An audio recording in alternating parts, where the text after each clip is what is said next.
Hi అండి. Welcome back to mom's diary by Deepthi. ఈరోజు video రవ్వ దోశలు. బయట షాపుల్లో దొరికే క్రిస్పీ రవ్వ దోశలు ఇంట్లోనే ఈజీగా సింపుల్గా చేసుకోవచ్చు. ఈ రవ్వ దోశలు చాలా టేస్టీగా ఉంటాయి.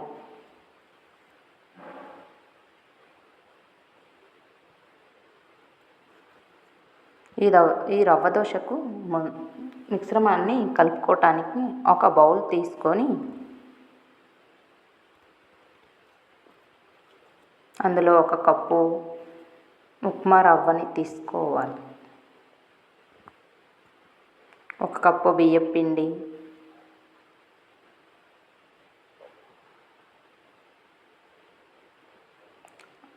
అరకప్పు మైదా,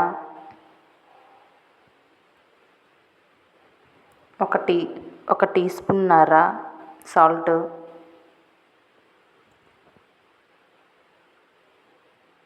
1 టేబుల్ స్పూన్ జీలకర్ర,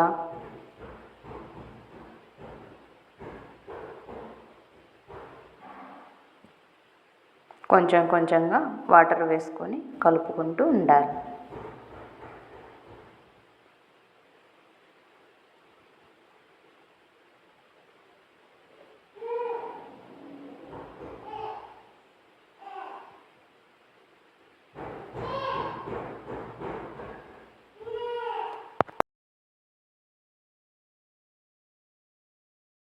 ఇలా పిండిని కలుపుకుంటూ వాటర్ వేసుకుంటూ ఉండాలి.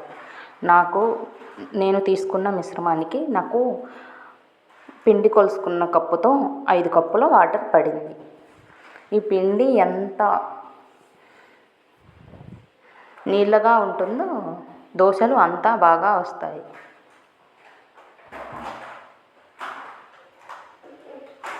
వీలైనంత ఈ పిండి పల్చగా ఉండాలి.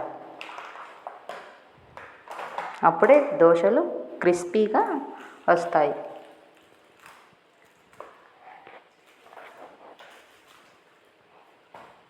బాగా కలుపుకోవాలి. ఉండలు లేకుండా బాగా కలుపుకోవాలి.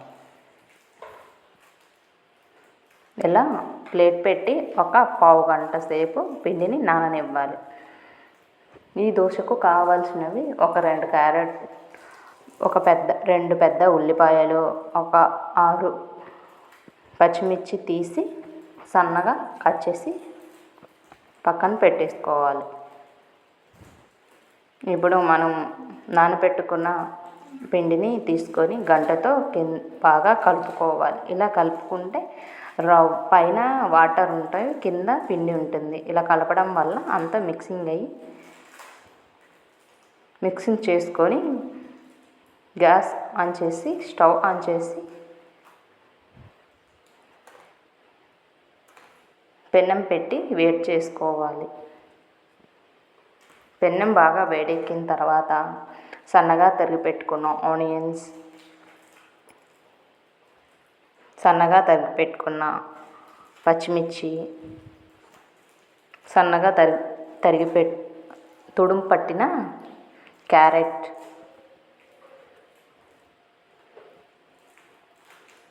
ఇప్పుడు ఆ దోశని విడివిడిగా ఇలా వీడియో చూపించినట్టుగా వేసుకోవాలి.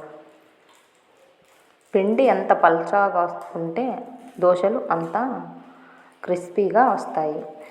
ఈ దోశ మామూలు దోశలా కాకుండా ఎక్కువ సేపు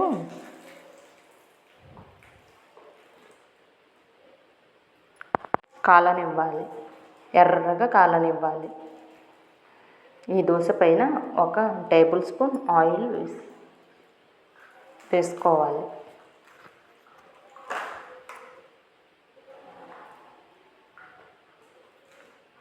దోశ బాగా ఎర్రగా అయిన తర్వాత తీసి ఇంకొక సైడు కాలనివ్వాలి.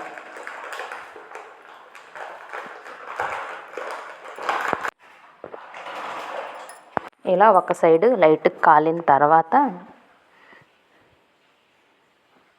దోశ తీసి పక్కన పెట్టేసుకోవడం.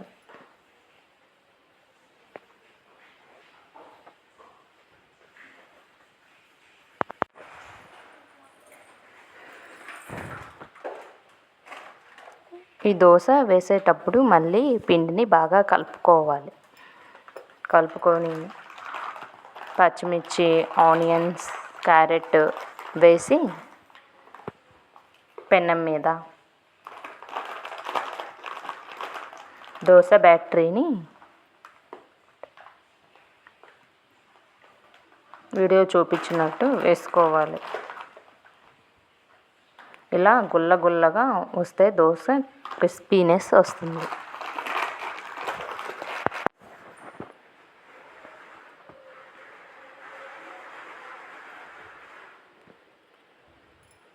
దోశ బాగా ఎర్రగా కాలనివ్వాలి. హై ఫ్లేమ్లోనే కాలనివ్వాలి దోశ. ఈ దోశ కాలటానికి చాలా టైం పడుతుంది.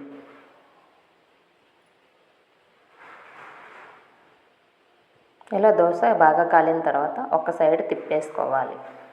ఈ సైడ్ దోరగా దోరగా కాలనివ్వాలి.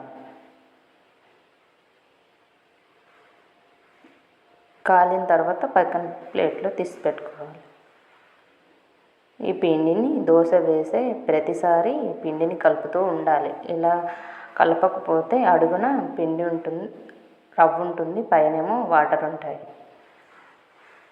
ఈ రవ్వ దోశలు చాలా టేస్టీగా, క్రిస్పీనెస్గా బయట షాపుల్లో చేసే విధంగా ఇంట్లోనే ఈజీగా సింపుల్గా చేసుకోవచ్చు. ఈ రవ్వ దోశలు కొబ్బరి చట్నీతో, పల్లి చట్నీతో చాలా టేస్టీగా ఉంటుంది. వీడియో నచ్చితే లైక్, షేర్, సబ్స్క్రైబ్